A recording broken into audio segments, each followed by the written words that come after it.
નમસ્કાર ખેડૂત મિત્રો, આજે આપણે આ ચતરાળા ગામ છે ને, ચતરાળા ગામમાં આવ્યા છીએ.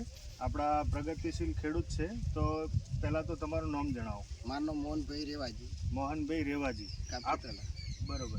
આપણે આ જીનોમિક્સની 13-30 બાજરીનું વાવેતર કરેલું છે. કેટલા પેકેટનું કર્યું છે? એક જ પેકેટ. બરોબર. હવે આ બાજરીમાં તમને શું વિશેષતા શું લાગી? સાહેબ, આ બાજરી એમ છે કે આ બાજરી પડતી નથી ને એનો પોણ સારી રહે, હુકાતી નથી. બરોબર. પછી આપણે એની ફૂટ જોઈએ છે. એક છોડમાંથી કેટલા છોડ નીકળે છે? લગભગ અત્યારે આપણે જોઈએ છે 4-5 છોડ નીકળે છે, એટલે આની ફૂટ પણ સારી છે.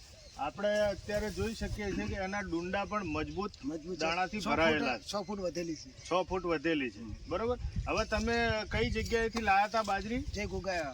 જય ગોગા એગ્રો દોતીવાડા. બરોબર. આપણા જય ગોગા એગ્રો સેન્ટરથી સંજયભાઈ પણ હાજર છે. સંજયભાઈ, તમે બાજરી ઘણી બધી વેરાયટીઓ વેચતા હશો, તો એમાં આ વખતે આપણે 13-30ની જે થોડી ઘણી વેચી છે બાજરી, તો એમાં તમને કંઈક અલગ ખાસિયત જોવા મળી છે. ખેડૂતે લઈ ગયા અમને જીનોમિક્સની બાજરી. ખેડૂતના કહેવાય, આપણે પોતે તો વિઝિટ મારી નથી.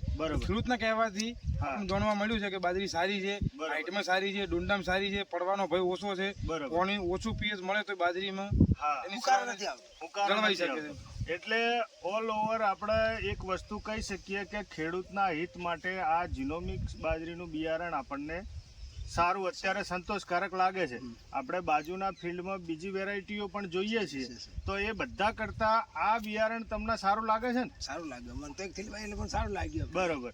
તો આવતા વર્ષે બધાને આ બિયારણ વવરાવશો ને, જીનોમિક્સનું 13-30? બરોબર. હા, તો ખૂબ ખૂબ આભાર બધાનો. ધન્યવાદ.